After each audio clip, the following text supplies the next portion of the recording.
गांव के किनारे एक पुराना वीरान मकान था जिसे लोग भूतिया हवेली कहते थे। वहां कोई जाने की हिम्मत नहीं करता था, लेकिन 12 साल का नटखट बालक अर्जुन हमेशा वहां जाने को उत्सुक रहता था। एक दिन जब उसके माता पिता खेतों में काम कर रहे थे, अर्जुन चुपचाप हवेली की ओर चल पड़ा। हवेली के अंदर घुसते ही उसे दीवार पर एक बड़ा सा चित्र टंगा दिखा। वह एक खूबसूरत पहाड़ी गांव का चित्र था, जिसमें झरने, हरे भरे पेड़ और एक चमकता हुआ महल था।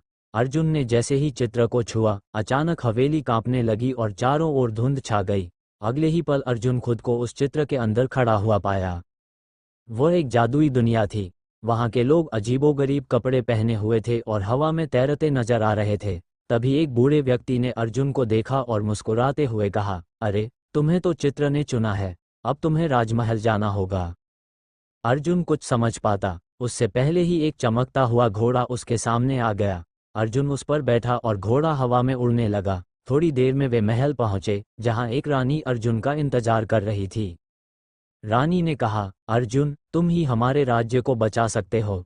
इस चित्र की दुनिया का जादू खत्म हो रहा है, क्योंकि हमारा जादुई दीपक खो गया है। वह दीपक जिस कमरे में रखा था, वहां कोई बुरी शक्ति ने ताला लगा दिया है। सिर्फ एक बाहरी व्यक्ति ही उस ताले को खोल सकता है।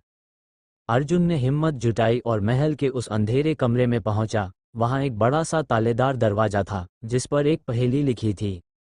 जिस चीज को तोड़ते ही लोग खुश हो जाते हैं, वह क्या है? अर्जुन ने सोचा और अचानक उसकी आंखें चमक उठीं। उसने जवाब दिया, रिकॉर्ड। जैसे ही उसने ये कहा, दरवाजा अपने आप खुल गया। अंदर एक सोने का दीपक रखा था, जो हल्की रोशनी फैला रहा था। अर्जुन ने उसे उठाया और पूरे महल में रोशनी फैल गई। रानी बहुत खुश हुई और बोली, तुमने हमारा राज्य बचा लिया, अब तुम्हें घर लौटना चाहिए। अर्जुन ने दीपक को देखा और अचानक फिर से धुंध छा गई।